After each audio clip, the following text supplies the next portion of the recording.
ఆర్డర్కి సంబంధించి law and ఆర్డర్లో 3 IPS ఆఫీసర్స్ని ఏకకాలంలో సస్పెండ్ చేసిన ఘనత, వాళ్ళు చేసిన తప్పులకి ఆ ధైర్యం కావాలంటే ఆయన అనుభవం చాలా స్పష్టంగా తెలియజేస్తుంది. అలాగే లా అండ్ ఆర్డర్కి సంబంధించి ఇంకొకటి గంజాయి వనాలు పెరిగిపోయిన చోట తిరిగి శుద్ధి డ్రోన్స్ను వాడి గంజాయిని అరికట్టడం. ఈ మధ్యలో కూడా మనం ఏ స్థాయికి వచ్చిందని పక్కన ఉన్న వైజాగ్లో హాస్పిటల్ పక్కన చిన్న చిన్న పిచ్చి మొక్కలు కూడా పెంచేస్తాం. అంత ఇదిగా పెరిగిపోయిన దాన్ని ఉక్కుపాదంతో దాన్ని అణిచేస్తామని చెప్పింది చాలా స్ఫూర్తిదాయకం అధ్యక్ష.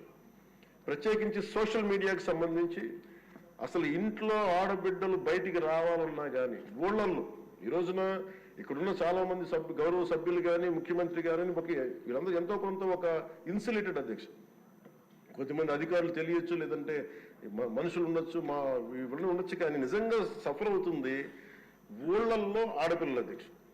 ఈ అలవాటు అయిపోయి, గత ప్రభుత్వం చేసిన అలవాటు అయిపోయి ప్రతి ఒక్కళ్ళు ఒక ముఖ్యమంత్రి స్థాయి వ్యక్తిని బూతులు తిట్టడం, అన్ని తిట్టిన తర్వాత కూడా వాళ్ళకి అలవాటు అయిపోయి ఇంకెవరు తిట్టాలో తెలియక స్థానికంగా ఉన్న ఆడపిల్లల మీద కూడా వీళ్ళు అవాకులు చవాకులు పేలి పచ్చి బూతులు తిడతా ఉంటే ఎవరికి చెప్పుకోలేక వాళ్ళు ఇబ్బంది పడతా ఉంటే బయటికి రాలేకపోతున్నారు. క్రైమ్ మైండ్ సెట్ పెరిగిపోయింది, క్రిమినాలిటీ పెరిగిపోయింది. ఇలాంటి సమయంలో ఆయన ఉక్కుపాదంతో సోషల్ మీడియా యాక్టివిస్టులు అనే పేరు చెప్పుకొని గుండాలకి రౌడీలకి ఆయన తీసుకున్న చర్యలు, హోంమంత్రి అనిత గారు తీసుకున్న చర్యలు చాలా బలమైన అభినందనలు తెలియజేస్తాను.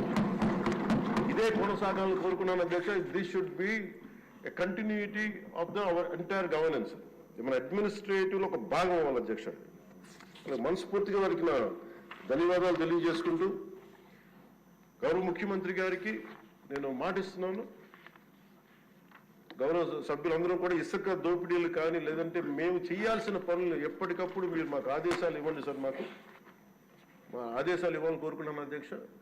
మేము బెల్ట్ షాపులు కానీ మా అందరి బాధ్యత లా అండ్ ఆర్డర్ గురించి మాట్లాడటం, మంత్రివర్గంలో ఏ శాఖలు అయితే తీసుకున్నామో ఆ శాఖల్ని సమర్థవంతంగా వారి విజన్కి తగ్గట్టుగా పనిచేయడం అధ్యక్ష. ఇవన్నీ కూడా మేము ఆయన ఏ కళనైతే కన్నారో ఆ కళను నెరవేర్చడానికి, పూర్తి చేయడానికి మేమందరం సంసిద్ధంగా ఉన్నామని తెలియజేసుకుంటూ, మీరు 5 సంవత్సరాలు కాదు గౌరవ ముఖ్యమంత్రి గారు తెలియజేస్తున్న అధ్యక్ష, మీరు ఇంకొక దశాబ్దం కూడా ఈ రాష్ట్రానికి ముఖ్యమంత్రిగా కొనసాగుతూ మీరు ఇదే స్ఫూర్తిని కొనసాగించాలని, ఇదే మీ ప్రతిభా పాఠవాలను చూపించాలని మనస్ఫూర్తిగా మేము కోరుకుంటూ గౌరవ సభ్యులందరికీ, గౌరవ సభాపతి గారికి మనస్ఫూర్తిగా ధన్యవాదాలు తెలుపుతూ సమర్పిస్తున్నాను. మరిన్ని వీడియోస్ కోసం ఛానల్ సబ్స్క్రైబ్ చేయండి. లేటెస్ట్ అప్డేట్స్ కోసం వాట్సాప్ ఛానల్ ఫాలో అవ్వండి. అండ్ లింక్ డిస్క్రిప్షన్ లో ఉంది.